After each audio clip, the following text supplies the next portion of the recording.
الأنبياء والمرسلين وعلى آله وصحبه أجمعين. سبحانك لا علم لنا إلا ما علمتنا إنك أنت العليم الحكيم. رب اشرح لي صدري ويسر لي أمري واحلل عقدة من لساني يفقهوا قولي. أما بعد، الحمد لله على نعمة الإسلام، الحمد لله على نعمة الإيمان وكفى بها من نعمة. Alhamdulillah, segala puji bagi Allah Subhanahu wa taala yang memberi kita nikmat Islam iman, yang memberi kita nikmat sehat sempat, yang memberi kita berbagai macam kenikmatan, utamanya adalah kenikmatan untuk selalu dan selalu berada di jalan yang sama dengan jalan yang dilalui oleh Nabi kita Nabi Muhammad sallallahu alaihi wasallam, di dalam cara salat kita, di dalam cara ibadah kita, di dalam cara keseharian kita, di dalam cara kita menghabiskan waktu. Di waktu-waktu umur kita ini, warisan-warisan yang datang dari Nabi Muhammad SAW yang bisa kita pegangi itu adalah rezeki yang Allah Ta'ala rezekikan kepada hamba-hamba pilihannya. Itu adalah sesuatu yang hanya Allah Ta'ala berikan kepada orang-orang yang mengerti makna kebersamaan yang indah, yang mengerti makna keselamatan hidup di akhirat, yang mengerti bahwasanya dunia ini hanyalah perantara mereka menuju negeri akhiratnya Allah Subhanahu wa taala. Kita semuanya akan dipertemukan di suatu hari nanti dalam keadaan yang berbeda, dalam keadaan dalam keadaan kehidupan kita setelah dilalui dengan kematian akan dipertemukan kembali oleh Allah Subhanahu wa taala untuk mempertanggungjawabkan setiap amal perbuatan yang pernah kita lakukan di alam dunia ini. Maka sebagaimana kita hidup di dunia butuh berbekal, sebagaimana kita hidup di dunia ini butuh biaya, sebagaimana kita hidup di dunia ini butuh timbal balik satu sama lain, maka untuk mencari keselamatan di akhirat pun kita juga butuh modal, kita butuh biaya, kita butuh cara. Gimana caranya hidup ini menjadi perantara kita untuk menjadi orang-orang yang selamat sampai akhiratnya Allah Subhanahu wa taala. Dan itu semuanya nggak bisa kecuali harus dilandasi dengan ilmu. Itu semuanya nggak akan bisa terjadi kecuali kita mengambil warisan itu satu persatu, dan utamanya adalah mencari ilmu yang datang dari Nabi Muhammad SAW. Allah Subhanahu wa taala mengatakan kepada Nabi Allah Yahya, "Ya Yahya, khudil kitab biquwwah." Wahai Yahya, ambillah ilmu Alkitab ini, ambillah ilmu yang datang dariku, ambillah ilmu kefirmanan ini dengan segenap kekuatan yang engkau miliki.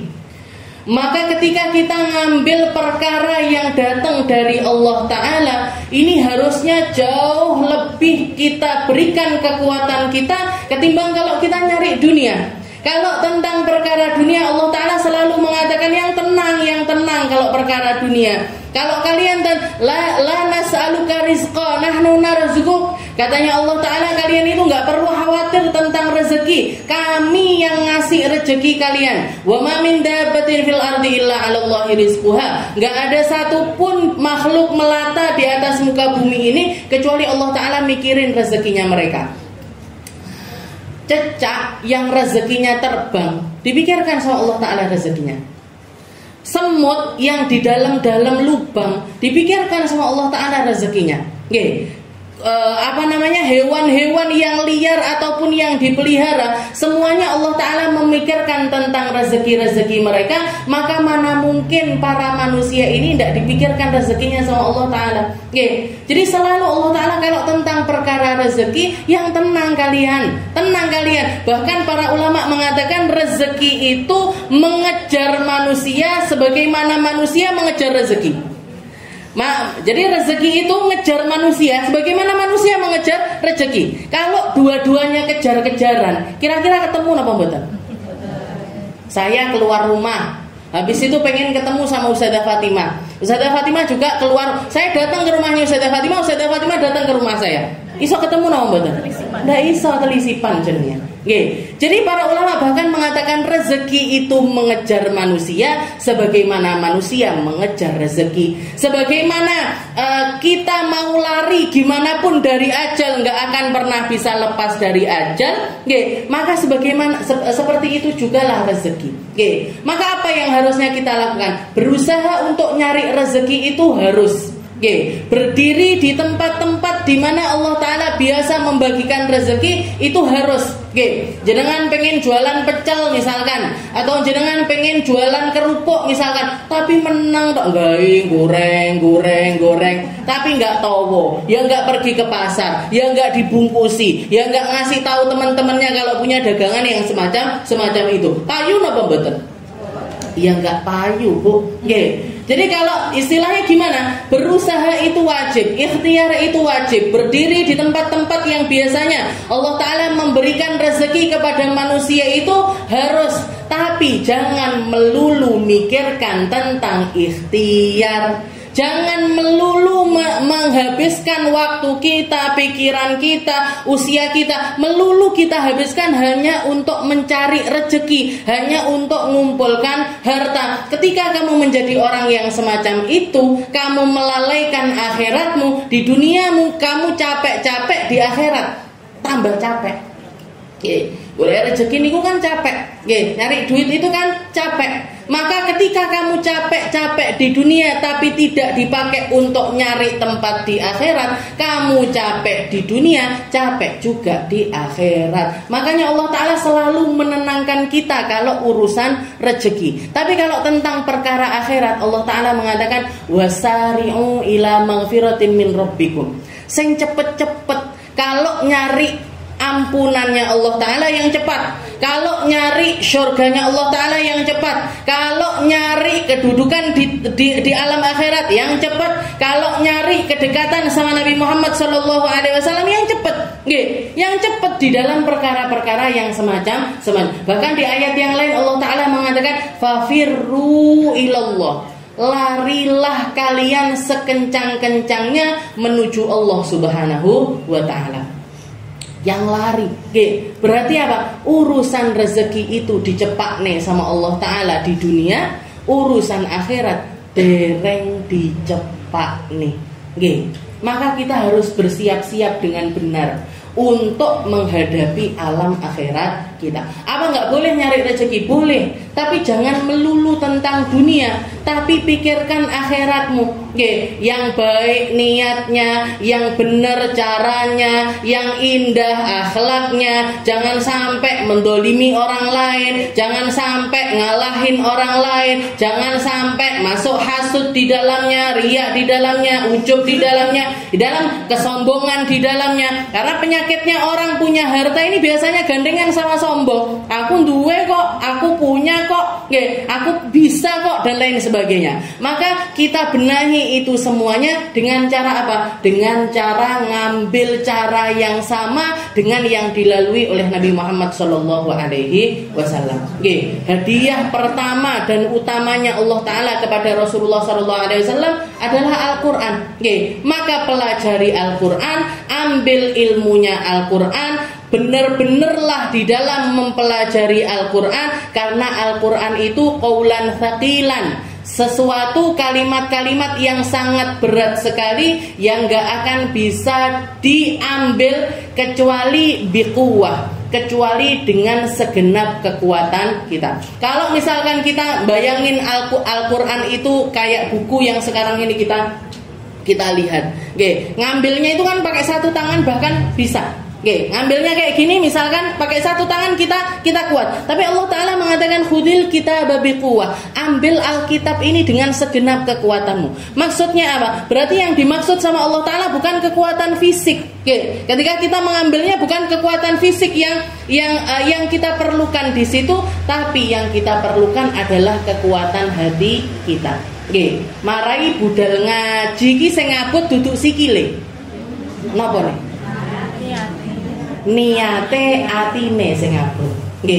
Kalau kita mau berangkat belajar, mau berangkat menuntut ilmu, ataupun mau melakukan sesuatu yang sifatnya berkaitan dengan Al-Quran, yang dikuatkan, kita mintanya kekuatan bukan kekuatan fisik aja, tapi kita mintanya kekuatan hati. Berapa banyak orang yang belajar ngaji, jilid 1 naik, jilid 2 naik, jilid 3 putus asa. Gak iso saja, kok angel banget ini. Walau boleh saya setahun belajar nggak barbar saja. Protol, dari mulai yang masuk itu biasanya, kelas awal itu kejadian bukan cuman di apa namanya, di sini apa namanya, Usmani aja, di sini kan ada pengajian Usmani kan, belajar Al-Quran, nggak cuman di Usmani aja, di semua jenjang, di semua pelajaran ilmu Al-Quran. Orang belajar ngaji mulai pertama kelasnya 50 orang, naik jilid 2 tinggal 40, naik jilid 3 garek 30. Itu jilid terakhir itu, yang bisa sampai Al-Quran siji. Itu alhamdulillah saya anak sing sampai Al-Quran. Yang nggak nyampe Al-Quran lebih banyak lagi. Nanti mulai dari 60 tinggal 1. Nah itu dulu saya ketika mondok di dalam juga seperti itu, Bu. Saya masuk kelas di kelas persiapan. Muridnya berapa? 60. Bahkan 60 itu A, B, C, D. 60. Naik ke kelas 1 tinggal 3 kelas. Masih tetap 60. Yang masuk sanawiyah ini yang pertamanya 3 kelas berubah jadi 1 kelas, 60 orang tapi. Ketika masuk aliyah, garis separuh. Yang lulus sampai selesai siji. Yang di wisuda itu 1 orang. Yang lainnya kemana? Ada yang nikah lah, ada yang berhenti lah, ini itu dan lain sebagainya. Ilmu Al-Quran itu sebab. Makanya Allah Ta'ala mengatakan khudil kitaba biquwwah. Kalau kamu mau dapat ilmu Al-Quran, kalau kamu mau dapat kebermanfaatannya ilmu, kalau kamu mau ilmumu itu menjadi ilmu yang barokah, jangan cuman jadi la tunalul ilm birahatil jasad. Ilmu itu nggak bisa didapat dengan badan rehat, itu nggak bisa. Dengan badan enak-enakan itu nggak bisa. Kalau mau dapat ilmu ya kudu kesel. Sebagaimana orang nyari uang harus capek, orang nyari ilmu juga harus capek. Hati ya kudu betah gringgingan, Bu. Ya terus betah itu boyoke ceklit dan lain sebagainya, harus betah. Kenapa? Karena di situ letak berkahnya ilmu. Di situ letak berkahnya ilmu yang akan memperbaiki banyak hal dari kehidupan kita. Itu adalah barokahnya ilmu. Jangan kalau mau dapat ilmu banyak itu gampang. Lihat Google ada, lihat di Google ada, lihat di YouTube ada, lihat di berbagai macam tempat ada. Tapi berkahnya ilmu, semacam gini. Saya jenengan kan banyak, ustadzah nerangin tentang akhlak, ustadzah nerangin tentang adab, ustadzah nerangin tentang caranya muamalah sama suami, caranya didik anak dan lain sebagainya. Tapi dari sekian banyak ilmu ini yang bisa dipraktekkan seberapa? Kok panggah ngene ae ya uripku. Kok omongan saya sama suami kok nggak berubah. Cara didik saya ke anak-anak kok tetep aja. Saya sholat kok panggah nggak khusyuk. Mau nelateni hatam Al-Quran itu kok ya tetep sulit. Berarti apa? Jenengan cuman dapat ilmu tapi nggak ada berkahnya. Dapat ilmunya dapat, pengetahuannya dapat, ngertinya dapat, tapi barokahnya itu nggak dapat. Berkahnya ilmu itu adanya di mana tempatnya? Tempatnya itu ada di mana? Bi khidmatil ulama, dengan khidmah sama orang-orang yang punya ilmu. Selain itu juga dengan kesabaran yang jenengan lakukan di tempat-tempat ilmu. Khidmahnya ulama itu yang paling kerasa seperti itu. Jadi bahkan kalau saya lihat teman-teman yang sekarang ini buka pondok pesantren, punya majelis besar, bisa berjuang dengan benar di luaran, itu bukan yang pinter-pinter di pesantren, bukan. Tapi rata-rata mereka yang seringkali mengajukan diri untuk khidmah sama guru-gurunya. Khidmah sama guru itu sesuatu yang nggak bisa disepelekan, dan itu ilmu yang hanya tersisa di pondok-pondok pesantren kita.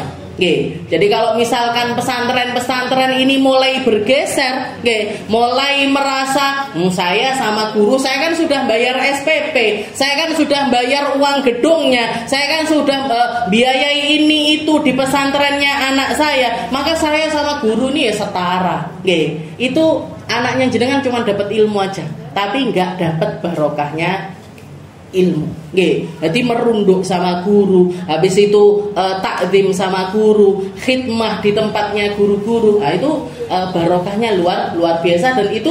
Dan para nabi-nabinya Allah, para rasul-rasulnya Allah, itu orang-orang yang selalu di awal amr, selalu sebelum mereka diangkat menjadi nabi, itu dibikin sama Allah Ta'ala menjadi para khudama, menjadi para khodim, menjadi para pembantu. Pembantu untuk siapa? Ada yang dengan cara gembalakan kambing, semacam Nabi kita Nabi Muhammad SAW.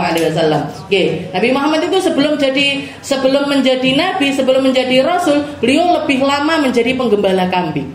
Gembalain kambing ini kan sulit, istilahnya kudu ngerti aten-atenane si kambing-kambing ini tadi. Jangan yang punya piaraan mesti tahu. Kucing saya sukanya makannya ini, sudah ikan ini, kalau ini nggak mau. Nah, kan seperti itu. Banyak ngopeni hewan itu akan bikin hati kita itu menjadi lembut dan gampang untuk peka sama orang lain. Nah, Nabi Muhammad SAW dulunya penggembala kambing. Bahkan mulai dari umur 6 tahun beliau sudah menggembalakan kambing. Nah, khidmah sama hewan sekalipun itu dampaknya besar sekali di dalam perjuangannya umat.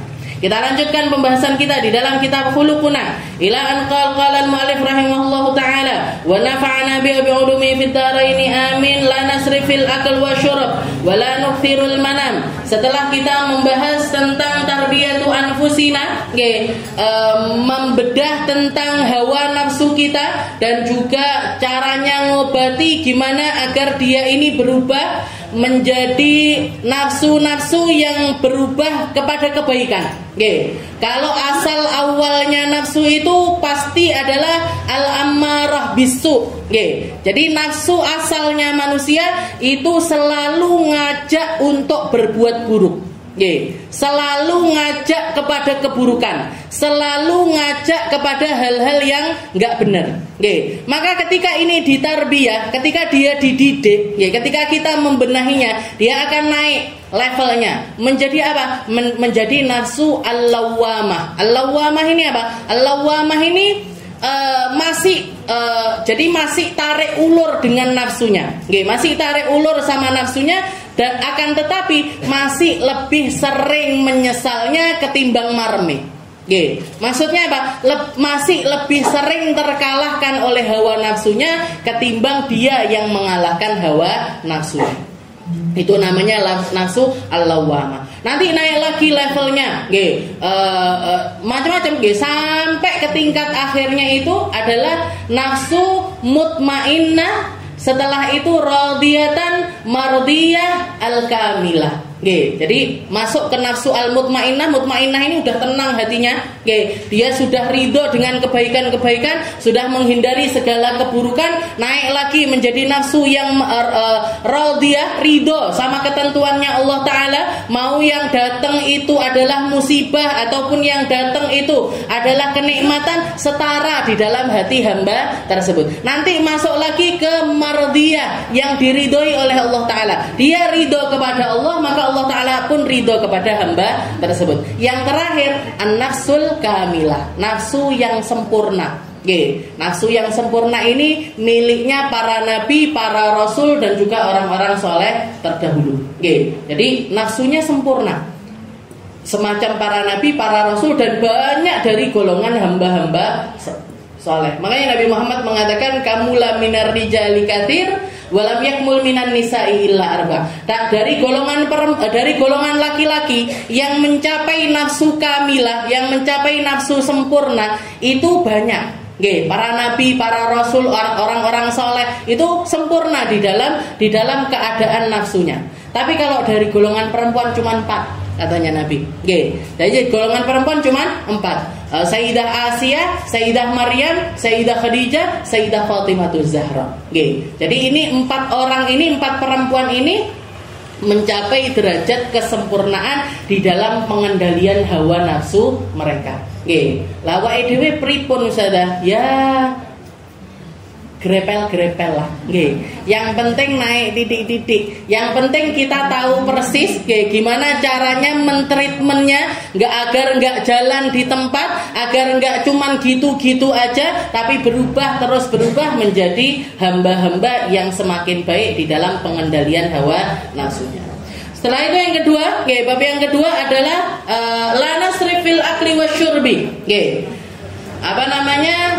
Cara akhlak kita kepada diri kita sendiri, atau akhlak kita untuk kebaikan diri kita, baik itu zahir ataupun juga batin, adalah la nasrif fil akal.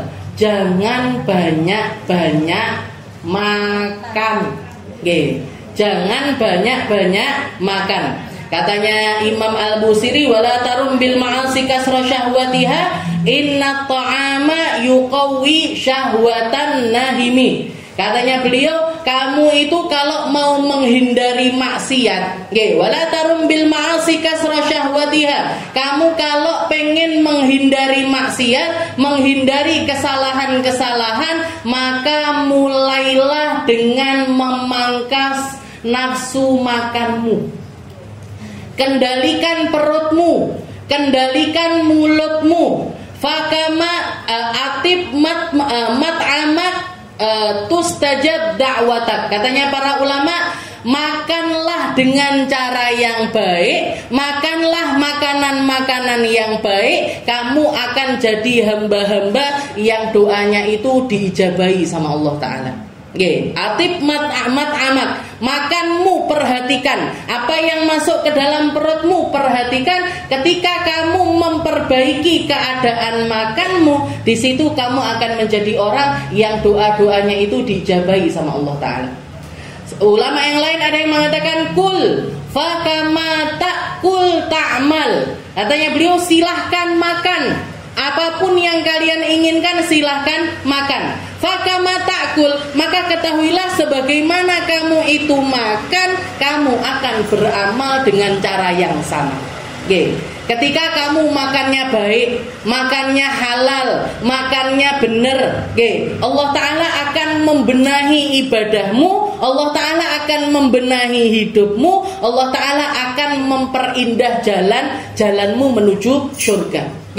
Ini sama dengan apa yang dikatakan sama Rasulullah SAW. Katanya Nabi Muhammad, orang-orang yang nggak peduli dengan apa yang masuk ke dalam perutnya, Allah Ta'ala juga nggak akan peduli mau ngelempar dia di neraka yang mana. Dia orang ini akan dimasukkan ke neraka yang mana, Allah Ta'ala juga nggak akan peduli. Dan ketika seseorang itu makan dengan makanan yang baik, atau ajawarihahu sya'am aba, anggota badannya ini mau nggak mau mesti bakalan jadi anggota badan yang taat sama Allah Ta'ala. Tapi kalau sudah makanannya haram, dileboni sesuatu yang haram, atau nggak peduli apa yang masuk ke dalam perutnya, maka dia akan bermaksiat kepada Allah Ta'ala, mau nggak mau. Mau karep gak karep bakalan maksiat dia. Kenapa? Karena semua daging yang tumbuh dari perkara yang haram, maka dia akan condong kepada maksiatnya Allah Ta'ala, dan maksiatnya Allah Ta'ala ini akan bawa dia menuju neraka. Tapi kalau orang sudah makanannya itu benar, dibersihkan, dibenerin, dibaikin, maka anggota badannya ini akan condong kepada ketaatan, karena ketaatan itu akan bawa mereka menuju surganya Allah. Jadi di benak nih makme. Mulai dari apa? Yang pertama yang harus kita perhatikan, halaluhu am haramuh. Kehalalan makanan kita ataupun keharaman makanan kita. Ini nggak bisa enggak, Bu. Kalau yang pertama ini tadi, halal haramnya makanan ini, nggak bisa enggak kita harus melakukan hal yang semacam itu. Nggak bisa enggak kita harus menghindari makanan-makanan yang diharamkan sama Allah Ta'ala. Baik itu dari segi komposisinya, baik itu dari segi ini bahannya apa, ini dibuatnya dari mana dan lain sebagainya, itu harus mau nggak mau. Imam Ali bin Abi Thalib, menantunya Nabi Muhammad SAW, ketika beliau perang di medan peperangan, orang di medan peperangan itu kan fisiknya terforsir luar biasa, energinya ini kan keluar banyak sekali. Pasukan-pasukannya ini pada makan daging, disediakan daging, sayur, makanan-makanan yang protein-protein yang menguatkan badan mereka. Ketika pasukannya ini makan, pemimpinnya Imam Ali jadi pemimpinnya, jadi panglima perangnya. Beliau ngambil dari dalam tasnya itu kayak semacam kresek gitu, semacam bungkusan kecil, dibuka, ternyata isinya roti. Isinya roti udah kering lagi. Roti kering dicelupkan sama beliau ke dalam air. Dicelup, bukan susu, dicelupin ke air dimakan, dicelupin ke air dimakan, dicelupin ke air dimakan. Kata salah satu ajudannya beliau, wahai Imam Ali, kita ini di peperangan, kita ini butuh makanan yang benar, kita ini butuh energi untuk melawan musuh-musuh kita. Dan jangan kok malah makan roti kayak gini aja, nggak ada gizinya sama sekali. Roti kering dicelupkan sama air. Katanya Imam Ali, wahai engkau, kalian tahu makanan yang saya makan ini, roti yang ada di tangan saya ini, saya tahu persis ini didapat dari siapa yang nanam gandumnya, siapa yang manen gandumnya, siapa yang merubahnya menjadi tepung, siapa yang ngadon, siapa yang manggang, bahkan air campuran apapun atau campuran semuanya yang ada di roti saya ini saya tahu persis. Airnya dari mana, kalau pakai garam, garamnya dapatnya dari mana, kalau ada merica, mericanya didapat dari siapa, itu saya tahu persis ini roti didapat dari mana. Semua hal yang berkaitan dengan roti saya tahu persis, bahkan 7 lapisnya.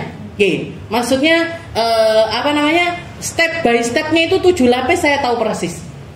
Itu Sayyidina Ali bin Abi Thalib. Itu Sayyidina Ali. Jadi di tengah pertempuran beliau memilih makan roti. Kenapa? Karena beliau tahu persis kebenaran, kebersihan, kehalalan dari apa yang beliau makan. Dari apa yang beliau makan. Jadi nggak bisa enggak menghindari sesuatu yang haram, itu nggak bisa enggak. Jadi jangan sampai masuk di dalam pikiran kita, ustazah nyari yang haram aja sulit, apalagi yang halal. Di tengah fenomena manusia yang zaman sekarang ini yang semuanya serba instan, istilahnya paling enggak minimalnya, ini sudah minimalnya. Jangan ketika beli sesuatu, atau mencari bahan sesuatu untuk dimasak di rumah, untuk makan di rumah, jangan tahu persis bahwasanya makanan-makanan ini adalah makanan-makanan yang halal. Kalau jenengan beli yang instan pun sudah ada label halalnya. Ojo, ini lagi viral, restoran ini lagi viral, pokoknya ditekani kabeh, pengen nyoba semuanya, pengen tahu rasanya, pengen tahu gimana kita ketika makan di tempat itu cuman FOMO aja, cuman pengen foto-foto ini itu dan lain sebagainya. Kita mengorbankan agama kita, kita mengorbankan apa yang masuk ke dalam perut kita. Kalau sudah keluar halal, silahkan datengin Bu. Ini ajarkan ke anak-anaknya jenengan, wanti-wantikan kepada anak cucunya jenengan. Karena mungkin kalau usia 50 tahun, 40 tahun ke atas, makanan seperti alwanut ta'am atau macam-macamnya makanan sudah enggak ngefek di dalam hati kita. Biasanya biasanya orang 40, 50 tahun ke atas itu makanan seru rasane iki. Paling yo rasane ngono-ngono ae. Kayak abang saya itu saya lihat seperti itu. Bahkan mulai dari umur 40-an itu beliau sudah tidak terlalu hobi kulineran dan lain sebagainya. Tapi lah nggak tahu kalau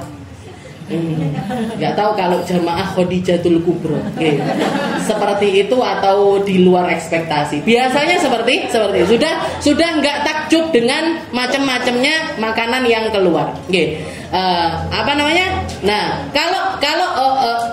tapi kalau misalkan Mas yang sering kali seneng sama nyoba ini itu kan yang muda-muda biasanya.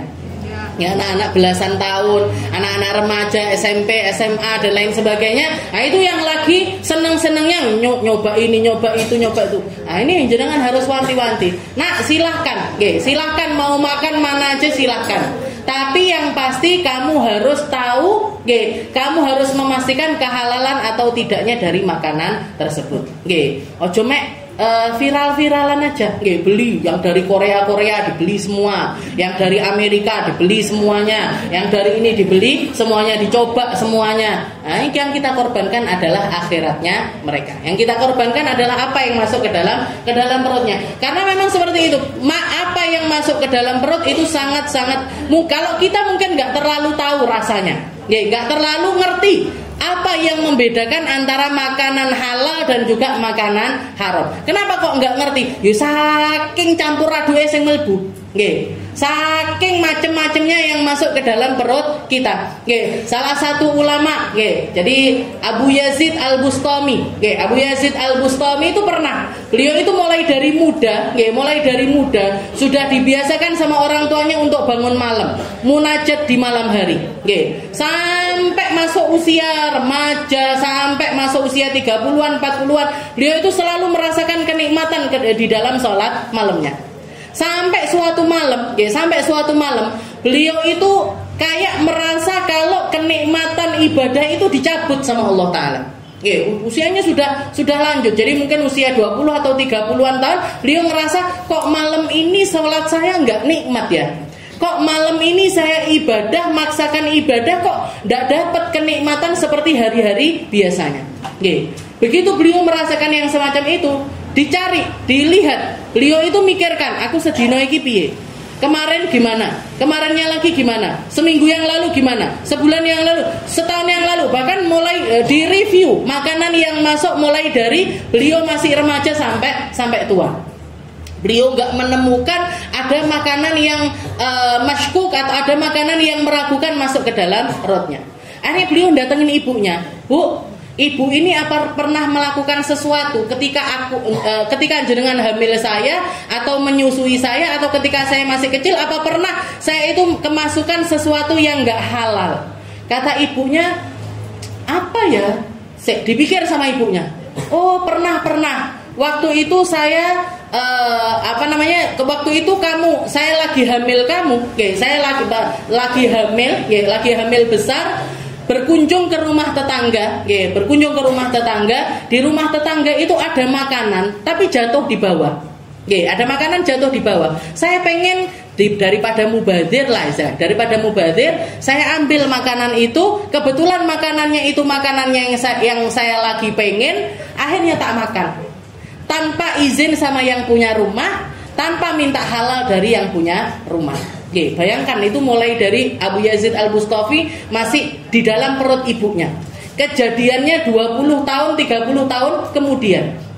Kata Abu Yazid, yaitu Bu yang bikin saya itu nggak lezat di dalam munajat saya malam ini. Terus gimana ibu harus gimana? Ya ibu datengin tetangga minta halal dari makanan itu. Minta halal dari makanan. Pergi ke tetangganya minta halal dari makanan yang pernah dia makan waktu itu. Katanya Abu Yazid, ja'atni al-halawatul ladzi ja'ani min qabl.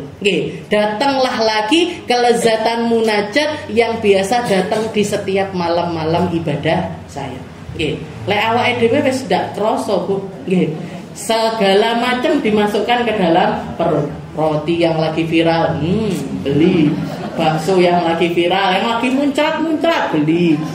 Yang lagi kriwil, ada keluar kriwil, didatengin. Ada keluar ronjong, didatengin. Semuanya didatengin. Nah, akhirnya apa? Makanya kenapa kok kita sholat nggak iso nikmat, ibadah nggak iso nikmat, sedekah nggak bisa nikmat, nyari ilmu nggak bisa nikmat. Kenapa? Karena kuncinya ada di dalam perut kita. Jadi level utamanya jagain perut ini apa? Jaga dari segala sesuatu yang diharamkan oleh Allah Subhanahu wa Ta'ala. Mulai dari komposisinya, mulai dari apa yang terkandung di dalamnya, sampai cara kita mendapatkan harta tersebut. Cara kita mendapatkan harta tersebut. Perempuan-perempuan solihah zaman dulu itu, kalau suaminya berangkat kerja, setiap kali suaminya berangkat kerja, mereka bilang sama suaminya, Pak, ya, apalagi Mas, Bang, dan lain sebagainya, ya, kami sekeluarga ini kuat kalau sekedar disuruh nahan lapar. Kami sekeluarga ini kuat kalau perut kami kosong. Kami sekeluarga ini masih kuat kalau yang sekedar ditahan itu adalah lapar dan juga haus. Tapi ingat, kami semuanya nggak akan pernah kuat kalau harus mencicipi panasnya api nerakanya Allah Subhanahu wa Ta'ala. Kami semuanya ini nggak akan pernah kuat. Masuk ke neraka 1 jam nggak akan kuat. 1 jam. Jangan coba ambil lilin. Ini jari masukkan ke situ, ke dalam lilin itu. Kira-kira awak dhewe kuat berapa? 10 menit, 5 menit, 15 menit, gak ada yang kuat, Bu. Ini baru api lilin. Lah kalau seluruh badan kita dibakar itu siapa yang kuat? Siapa yang kuat? Perempuan sekarang ini kan enggak. Malah justru dorong suaminya pokoknya piye carane nggowo duit sing akeh. Aku lagi pengen beli tas baru, aku lagi pengen naik kendaraan yang bagus, aku lagi pengen makan makanan yang enak. SPP ne anakmu lho, susune anakmu lho. Malah justru nggak peduli apa yang didapat sama suaminya di luar, yang penting bawa duit banyak. Yang penting bawa duit banyak. Jangan salahkan. Jangan salahkan kalau anak-anaknya tumbuh dewasa menjadi anak-anak yang bukan jadi penyujuk hati, tapi bikin sakitnya hati. Ngomongnya kasar, akhlaknya nggak bener. Meskipun jenengan dikucurin duit, meskipun uang itu lancar, meskipun jenengan dienakkan dengan tempat tinggal yang indah, kendaraan yang indah dan lain sebagainya, tapi mereka nggak bisa jadi penyejuk hati anak, jadi penyejuk hati orang tuanya. Dikongkon ngopeni orang tuanya gagahan, titipin aja panti jompo, titipin aja panti jompo, titipin aja panti jompo. Gak inget ketika kecilnya ini ibunya, bapaknya yang ngopeni dia dengan segala kekotorannya dan lain sebagainya. Ketika usia tua nggak mau ngopeni orang tuanya. Kenapa kok seperti itu? Ini makanannya, makanannya nggak benar. Jadi membenahi apa yang masuk ke dalam perut kita, terutama dari segi halal haramnya, itu menjadi kunci utama. Jadi kudu ngati-ngati tenan, Bu. Jangan kalau punya rekening di bank, apalagi kalau banknya konvensional, sudah pasti di situ ada ribanya, sudah pasti ada uang bunganya. Gimana cara bersihinnya? Transfer bagian bunganya itu tadi. Jadikan sedekah rutin, jadikan sedekah rutin, tapi jangan dimasukkan ke tempat-tempat ibadah, jangan dimasukkan ke tempat-tempat yang di situ dipakai untuk kebaikan. Oh, bunga saya bulan ini 100.000 misalkan, ditransfer ke masjid, jangan. Ditransfer buat anak yatim, jangan. Ditransfer buat apa? Jangan kasihkan ke Gaza, nggak apa-apa. Jangan kasihkan kepada mereka-mereka yang sangat-sangat membutuhkan, yang sangat-sangat membutuhkan. Transfer rutin setiap bulan untuk mengeluarkan harta haram yang ada di dalam rekening kita, yang ada di dalam rekening kita. Nah, itu sebuah keharusan. Habis itu ngati-ngati, jangan sampai makan sesuatu yang haram, jangan sampai makan sesuatu yang syubhat. Hati-hati kalau kita ngelola harta wakaf, hati-hati kalau kita ngelola hartanya umat, hati-hati kalau kita ngelola harta sedekahnya orang lain. Harta sedekahnya orang lain. Saya ini punya majelis event namanya Junda Fatimah. Tapi sampai sekarang saya nggak pernah mau tahu tentang urusan keuangan. Saya nggak pernah mau tahu saya nyumbang sopo ae, berapa aja dan lain sebagainya. Pokoknya saya kumpulkan di tempat itu, nanti keluar buat dakwah. Buat keperluannya umat, buat kalau kita bikin acara-acara besar. Jadi istilahnya kenapa? Karena bukan duitnya kita. Bukan duitnya kita. Kalau jenengan diamanahi musola, diamanahi masjid, diamanahi sekolahan dan lain sebagainya, harus disendirikan, Bu. Harus disendirikan. Karena yang semacam itu panas bener di dalam perut. Allah Ta'ala mengatakan jangan wala ta'kul amwalakum bainakum bil batil. Janganlah kalian itu makan harta satu sama lain dengan cara yang enggak benar. Karena hakikatnya ketika kita makan dengan cara yang enggak benar, kita itu bukan lagi makan makanan, tapi kita lagi makan bara api yang nantinya akan narik kita ke dalam nerakanya Allah Subhanahu wa Ta'ala. Yang lebih ekstrim lagi, jangan sampai makan hartanya anak yatim. Jangan sampai makan hartanya anak yatim. Itu langsung Allah Ta'ala mengatakan alladzina ya'kuluna amwalal yatama dulman innama ya'kuluna fi butunihim nar. Katanya Allah Ta'ala, mereka-mereka yang makan hartanya anak yatim secara dolim, maka sesungguhnya mereka itu lagi makan bara api. Lagi makan bara api. Jadi kalau misalkan kita itu ngelola hartanya anak yatim, mau itu anak yatimnya orang lain atau anak yatimnya kita sendiri, bahkan anak yatimnya kita sendiri, saya ngati-ngati di dalam ngelola harta mereka.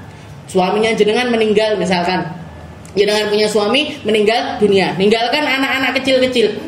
Harta warisannya suami ini kan otomatis yang paling banyak dapat warisan ini kan anak-anak. Yang paling banyak dapat harta warisan ini anak-anak. Istri sudah ada jatahnya sendiri.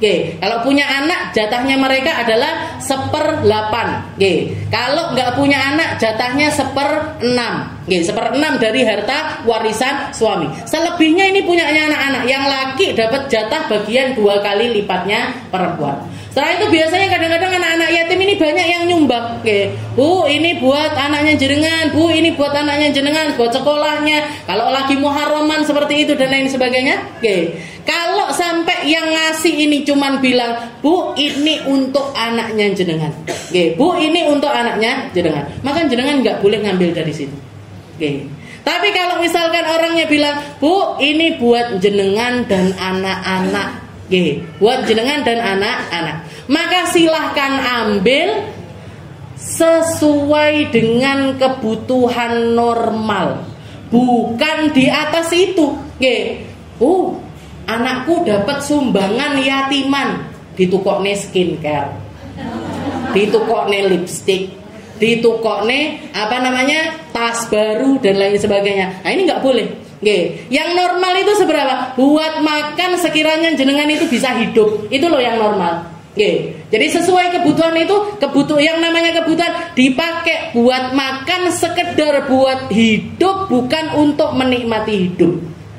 Tutup hari ini pengen makan apa ya? Hari ini pengennya nikmati yang mana ya? Nggak boleh. Jadi kalau misalkan mereka dapatnya 100.000, dapat amplop ini 100.000, ya sudah, dibelikan makanan yang mengenyangkan untuk mereka dan juga kita.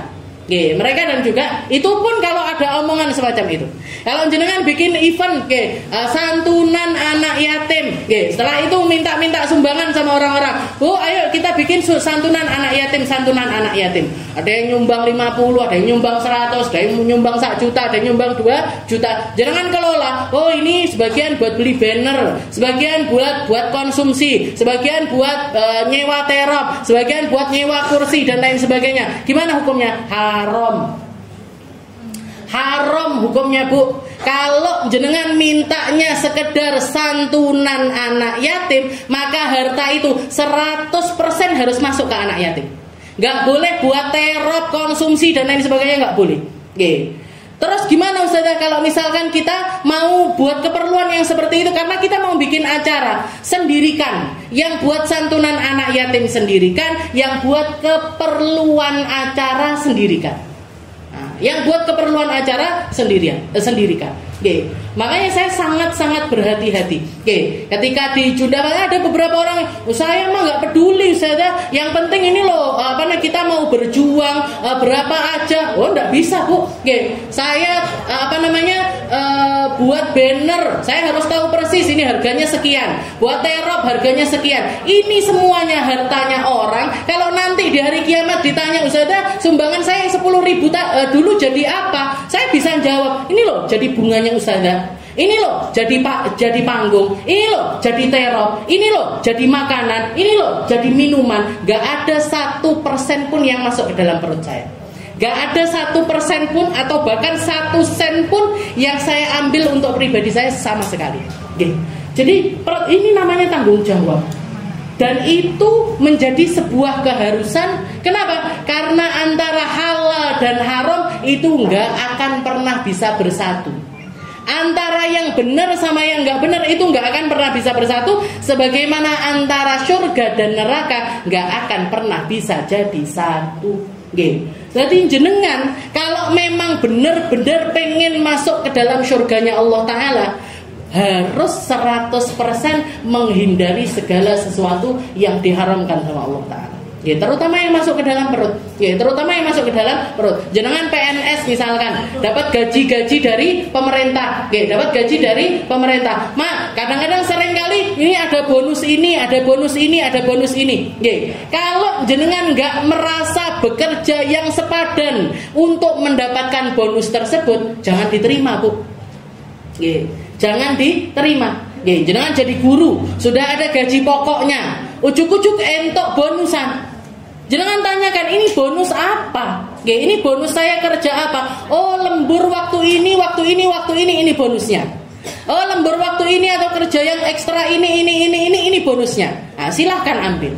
Tapi kalau enggak nyapo-nyapo ujuk-ujuk dikai bonus, jangan, wah, alhamdulillah dapat bonus. Jangan, Bu. Ini harta dari mana ini? Kerja buta, nggak karuan kerjanya, tahu-tahu dapat gaji. Berarti kan perlu tanda tanya besar. Berarti kan perlu tanda tanya besar. Tapi kalau ditolak nanti malah jadi rayaannya orang-orang atasan-atasan kita dan lain sebagainya. Ketimbang mereka kita ngelong-ngelongi keharaman yang mereka ambil lah misalkan gitu. Silahkan ambil. Kalaupun jenengan mau ngambilnya, harta-harta yang semacam itu mau ngambilnya, silahkan. Tapi jangan sampai masuk ke perut. Belikan sapu misalkan. Sapu sak truk bisa ada bonusnya 10 juta misalkan. Ya, jadikan apa? Taman apa piye, dijadikan pagar rumah kita. Pokoknya jangan sampai masuk ke dalam perut kita, apalagi jadi dipakai buat bayar SPP anak-anak kita. Jangan sampai. Jadi segala sesuatu yang diharamkan sama Allah Ta'ala ini menjadi prioritas utama kita di dalam menjaga perut kita. Setelah itu nanti kedua apa? Menghindar segala sesuatu yang syubhat. Menghindari segala sesuatu yang syubhat. Yang terakhir, ini yang dikatakan sama Habib Umar sebenarnya, la nusrif fil akli wasyurbi, itu bagian yang terakhir. Jangan berlebihan fil mubahat. Di dalam kita sudah makan mubah ini, sesuatu yang dibolehkan sama Allah Ta'ala. Tapi jangan berlebihan di dalam. Makanya saran saya kalau jenengan mau makan, mau kulineran, mau nyoba-nyobain kafe dan lain sebagainya, salah satu yang harus diperhatikan adalah yang punya siapa. Yang punya tempat-tempat itu siapa? Yang punya tempat-tempat itu siapa? Kalau jenengan, oh saya pengen beli sate, oh itu teman saya ngaji ada yang jualan sate, datangi. Oh saya pengen makan soto, itu teman saya yang jualan soto, tak datangin tempat itu. Saya makan pecel emangnya ada yang haram saja? Ada, Bu. Ada, Bu, pecel haram itu. Kalau apa? Ya kalau dicampur dengan sesuatu yang kita nggak ngerti kebenarannya di situ.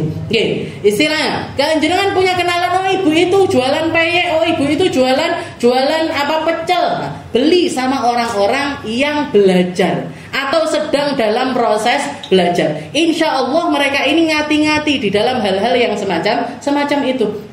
Tapi jangan sembarangan. Pokoknya nek sing viral udah. Yang penting ada yang promo artis didatangi. Ini yang bikin segala sesuatu istilahnya barokahnya ilmu, barokahnya amal, khusyuknya amalan dicabut semuanya sama Allah Ta'ala. Kenapa? Karena kita enggak perhatian sama apa yang masuk ke dalam perut kita. Jadi makan kalau sesuatu yang mubah, silahkan makan tapi jangan berlebihan di dalamnya. Tapi utamanya, yang paling utama ini. Jadi kan step pertama ini aja kayaknya sudah sangat sulit sekali. Oke, ninggalin yang haram. Oke, meninggalkan yang haram. Hati-hati di dalam mengelola harta, hati-hati di dalam menerima. Oke, ngambil harta, hadiah dan lain sebagainya harus hati-hati, Bu. Oke, kalau jenengan dapat hadiah, dapat berkatan, dapat hampers dan lain sebagainya. Oke, jangan segala-galanya dimasukkan, jangan segala-galanya masukkan ke dalam rumah kita. Oke, kalau dapat hadiah Ustazah dari orang non muslim, jangan lihat. Oke, orang non muslim ini kerjaannya apa? Oh, dia orang non muslim kerjaannya punya kasino misalnya. Tahu kasino jangan? Tempat judi. Oke, usahanya dia punya tempat judi. Jangan diterima, Bu, hadiahnya. Oke, jangan diterima hadiah dari orang yang semacam itu. Dia orang Cina tapi kerjaannya dagang misalnya. Oke, dia punya toko elektronik misalkan, atau punya toko apa misalkan yang usahanya usaha bener lah istilahnya. Nah, maka silahkan ambil. Oke, bahkan bukan cuma dari muslim atau non muslimnya ada. Orang muslim kalau pekerjaannya itu nggak benar, jangan diterima hadiahnya. Oke, orang muslim tapi kerjaannya rentenir misalkan. Oke, kerjaannya dia nggak benar, jangan diterima hadiah dari orang-orang yang semacam itu. Kalau jenengan mau jaga hatinya, khud bisir, khud bil alaniyah, ambil secara terang-terangan tapi sedekahkan secara sembunyi-sembunyi. Ini salah satu triknya para ulama kita, ketika mereka mengambil sesuatu dari orang, itu ambil secara terang-terangan, sedekahkan secara sembunyi-sembunyi. Sedekahkan secara sembunyi. Jadi jangan tahu, oh ini kerjaannya nggak bener, ngasih hadiah kita. Nah, gimana? Nggak enak kalau nggak diterima, ambil aja, ambil aja. Tapi jangan dipakai untuk pribadi, kasihkan kepada orang-orang yang lebih membutuhkan daripada kita. La nusrifil akli wasyurbi wala nuqtiril manam. Nah, ini penyakitnya biasanya gandengan ini. Orang kalau udah banyak makan banyak tidur. Orang kalau banyak makan ngantuan. Orang banyak makan, karena memang makanan itu bikin dikatakan nguap. Kalau dulu saya belajar itu, nguap masuk ke otak kita, bikin konsentrasi itu turun dan juga bikin, ya itu tadi gampang ngantuan. Nah ini saya tahu ini sebenarnya yang ngantuk sama yang nggak ngantuk ini saya ngerti. Yang ngantuk biasanya sarapan kakean. Yang nggak ngantuk ini biasanya kalau belum sarapan ya atau makannya itu pas lah, atau makanannya itu benar. Biasanya kalau nggak gitu ya kurang tidur malamnya.